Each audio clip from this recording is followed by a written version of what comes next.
ప్రతి మహిళ కూడా ప్రేమ ధైర్యంతో ఉండి ఈ రోజుల్లో స్త్రీ సమాన హక్కులతో ఉంది కాబట్టి పురుషుల కంటే ఎక్కువ ఆదర్శంగా నేను ఆయన కంటే ఎక్కువ పనిచేస్తాను అనే ఆదర్శంతో నేను ఈరోజు ఇంత కష్టపడి ఈ పనులు చేయ భర్త తాగుడుపోతాడు అవుతాడు, ఉద్యోగం లేనివాడు అవుతాడు, కుంచోడవుతాడు, గుడ్డోడవుతాడు.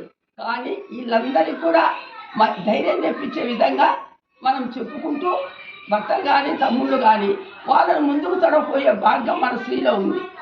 అది మనిషి ప్రతి ఒక్కరూ గుర్తుపెట్టుకొని మన పల్లెల్లో కానీ పట్టణాలలో కానీ ప్రతి స్త్రీ దీపం ఎట్లా నేను మహిళా మండలి ఫస్ట్ ఏం పేరు పెట్టి చేసిన భారత జ్యోతి మహిళా మండలి శంఖవరము అంటే భారత జ్యోతి మాదిరి రాష్ట్రం అంతా జ్యోతి వెలిగించాలనే ఉద్దేశంతో నేను మహిళా మండలి స్టార్ట్ చేశాను.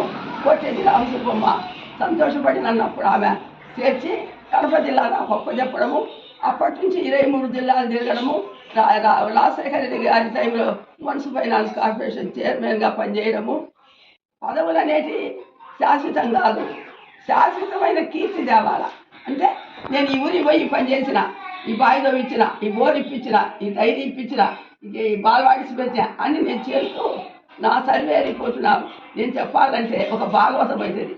అన్ని పదవులు చేసిన, అన్ని సేవలు చేసిన, ప్రతి జనవరి 1కు ముసలోళ్ళకు ఈ పొద్దుటికి కూడా వస్త్రాలు ఇవ్వడము, వాళ్ళకు ప్రతి ఏదో ఒకటి సాయం చేయడము. ఇదే విధంగా పుట్టేప్పుడు కూడా ముసలోళ్ళు వస్తే ఇప్పుడు ఆ రోజుల్లో 10-20 పెట్టడం, ఇప్పుడు 100 రూపాయల చేతల్లో పెట్టడము.